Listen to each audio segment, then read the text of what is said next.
Sawubona Minister, that's a Zulu greeting.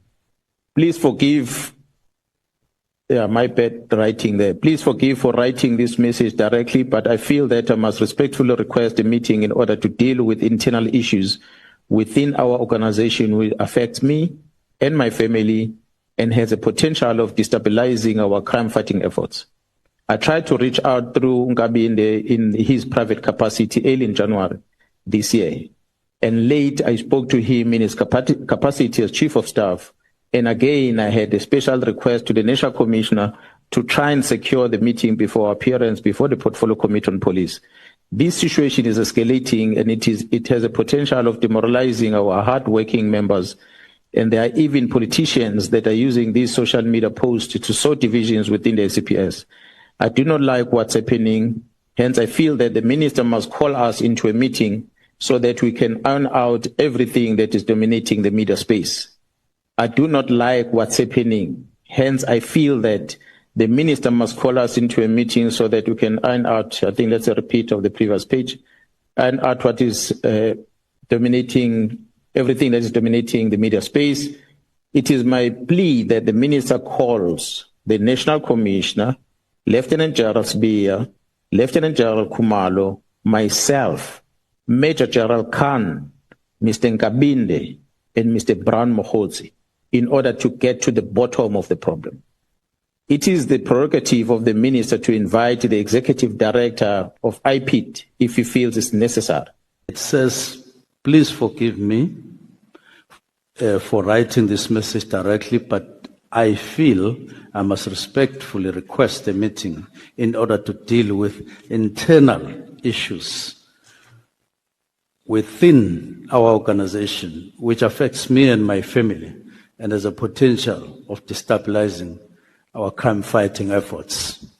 Yes, a very respectful meeting. It doesn't, it's not a demand. Let me respond, Senior Counsel.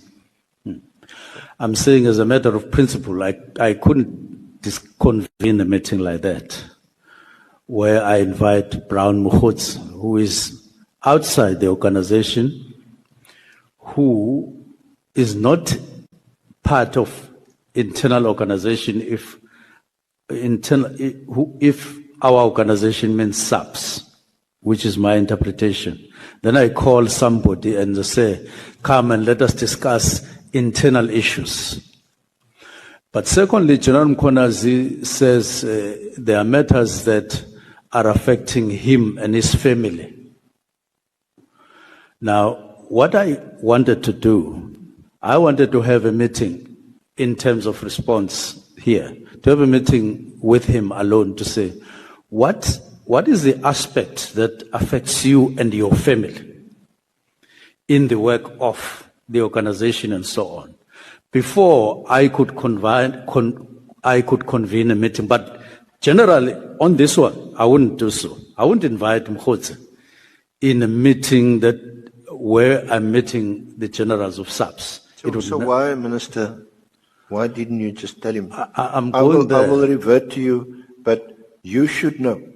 We cannot discuss matters of the importance that you raise with private third parties or private citizens. So yes, I will call a meeting, but it will exclude Mkhwanazi or anyone else that's not an officer that serves in the South African police. That would have been a better response. It would have come in a meeting that, when I rationalized properly after responding to him, that no, the best thing to do is to call General Mkhwanazi alone, and we meet and we discuss this to say, in order to respond with integrity on your WhatsApp, there must be a particular way, but it would definitely exclude Brown Mkhwanazi. But I want to have a meeting with you alone so that you can give an indication of what you want me to discuss. That's what happened. Now, so as a principle, let's separate that. But my thought was I would have a meeting with him so that he could take me to confidence to discuss this matter.